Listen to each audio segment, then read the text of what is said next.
Salut, salut les électrons libres. Alors on se retrouve ce soir pour un petit tuto concernant un outil de Kali Linux qui s'appelle NetDiscover. En fait, pour faire plus simple, l'outil va pouvoir scanner tous les appareils qui sont connectés à votre réseau. Vous allez voir, c'est super simple. C'est un tutoriel qui va pas prendre beaucoup de temps et c'est super utile. Et pourquoi? Parce que sur Windows, on va aller sur l'invite de commande et on va faire ipconfig. Paf, on va voir l'adresse IP de son serveur. Bref, ici, vous allez vraiment voir les téléphones qui se connectent, tous les PC. Il y a en fait le but de l'outil NetDiscover, c'est qu'il fait une recherche passive et une recherche active. Donc, en fait, il va scanner toutes les plages d'IP qui sont possibles à la connexion de votre réseau. Et par-dessus ça, il va faire d'autres travail.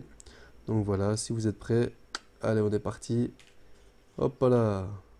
Hop, alors, on est sur le bureau de Kali. Hop, donc comme je le disais, on va utiliser un logiciel qui s'appelle NetDiscover. Donc NetDiscover est bien dans l'onglet récupération d'informations. Analyse route. L'analyse route, c'est quoi?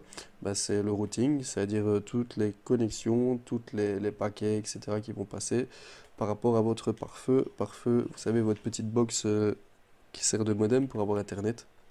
Voilà. Donc, un petit clic dessus. Voilà, ici on a tout l'usage possible à faire. Ici, il va savoir qu'il s'utilise qu'en mode administrateur. Voilà. Et je vais vous faire un petit avant-goût de NetDiscover. On tape simplement NetDiscover et on fait Enter.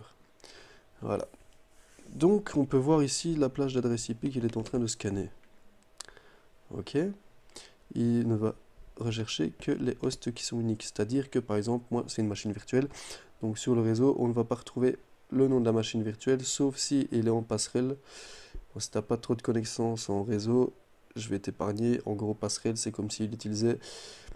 C'est comme s'il était branché avec un deuxième câble à la box, à la place de passer en mode direct, on va dire ça comme ça. Voilà. Donc Intel, c'est mon PC. OnA, en fait, c'est le modem. Utilisateur inconnu, c'est moi.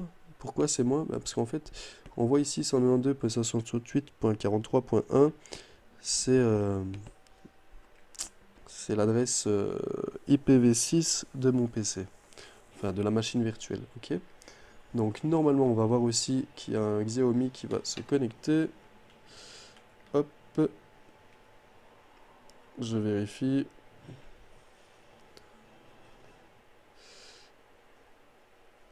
Hop, je me reconnecte.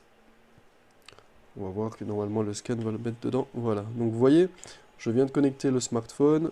Qu'est-ce qui se passe? J'arrive justement dans la liste. Le point favorable ici, c'est qu'on n'a pas besoin de bidouiller dans chaque option, par exemple de mon smartphone, pour que j'aille voir justement l'adresse IPv6 qui est 192.168.43.23. Ici, on va voir direct et en réel toutes les machines qui vont se connecter. C'est beaucoup plus facile quand on veut faire un scan, par exemple. Imaginons un Black A, donc un méchant hacker, qui va vouloir rentrer sur ton Wi-Fi. Donc il va hacker ton Wi-Fi sans savoir, sans devoir être chez toi.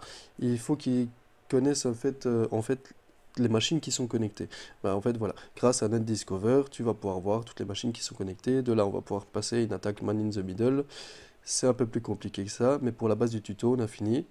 Donc tu as encore appris aujourd'hui à utiliser un nouvel outil. Voilà les gars, je vous dis à demain pour le prochain tuto.